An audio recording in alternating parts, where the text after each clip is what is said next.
1952-ci dekabrın 1-də Xaçmaz rayonunun Nərəcan kəndində anadan olmuşam.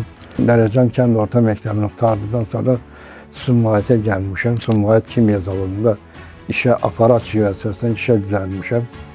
28 il orada işlədikdən sonra 1997-ci ildə aprelində Qaz İstismar İdarəsinə işə düzəlmişəm. 2015-ci ildə 63 yaşda pensiyaya çıxmışam. Bir qızım var, 3 nəvəm var, 2 oğlan, bir qız. Hal-hazırda 74 yaşım var. Sosial Xidmətlər Agentliyinin bu xidmətindən yararlanıram. Ehtiyacı olan ahallara da məsləhət görərdim ki, həmin Sosial Xidmətlər Agentliyinin işlərindən yararlansın.